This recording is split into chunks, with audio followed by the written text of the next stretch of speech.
Hello, boys and ghouls, and welcome to a special Halloween edition of Subscribe, the official podcast of The Scribe, the UCCS student newspaper. My name is Taylor Burnfield, and in this episode of Colorado Springs History, I will be exploring the legend of the Cragmor Sanatorium. Nestled between Dwyer and Cragmor Hall, you may have noticed a large, ivy-covered building that overlooks the Cragmor Green. Now known as Main Hall, where the advising offices are located, this building predates the founding of UCCS. Once known as Cragmor Sanatorium, it was built in 1905 as a treatment center for people with tuberculosis. Many believe that the building that was once the sanatorium is haunted by the ghosts of the patients who died of tuberculosis. Students often report eerie feelings when entering Main Hall. The building known as Main Hall today is a small fraction of the original property, which at one time was the largest sanatorium in the world. Nicknamed the Sun Palace, the original property covered 140 acres with 6 major buildings, 8 private cabins, a convenience store, a hair salon, a library, an entertainment hall, botanical gardens, a parking garage, horse stables, tennis courts, and a golf course. The property also featured an additional 550-acre village with individual homes available to families affected by tuberculosis.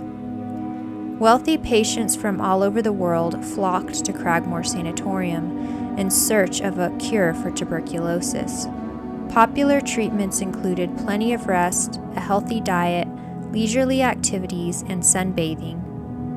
During the heyday of the sanatorium in the 1920s, lavish parties were a nightly occurrence. Even during Prohibition, alcohol flowed freely. At Christmas time, the sanatorium was decorated with over 2,000 feet of garland, and love affairs between patients were common, and some patients even got married on the property. Despite its glamorous reputation, several patients died of tuberculosis during their stay at Cragmor. Many of the casualties were young. The average age of a sanatorium patient was 27 years old. When the stock market crashed in 1929, formerly affluent patients could no longer afford the expensive fees required to stay at the sanatorium.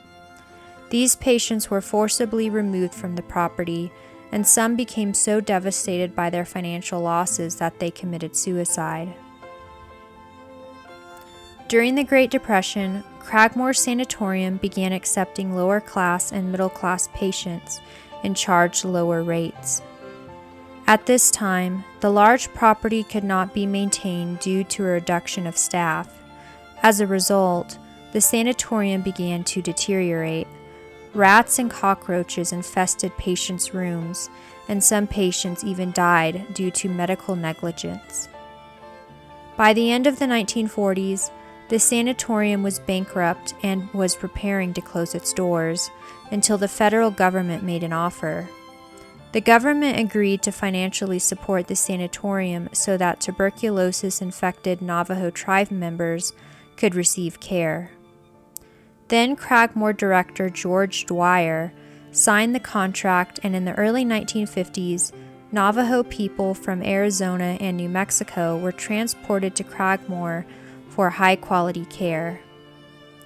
By the early 1960s, Dwyer's contract with the government expired, and the Navajo patients were healed. Drugs to treat tuberculosis were widely available to the public by this time, making these types of sanatoriums obsolete. Dwyer sold the property to the University of Colorado for $1 in 1964. It officially opened its doors as an institution of higher education in 1965 and continues to operate as the University of Colorado, Colorado Springs. If you'd like to learn more about the former Cragmor Sanatorium, read the article titled The Rise and Fall of the Sun Palace, History of the Cragmor Sanatorium at scribe.uccs.edu. And don't forget to follow The Scribe on Instagram, Twitter, and now TikTok at UCCS Scribe. Thank you for listening.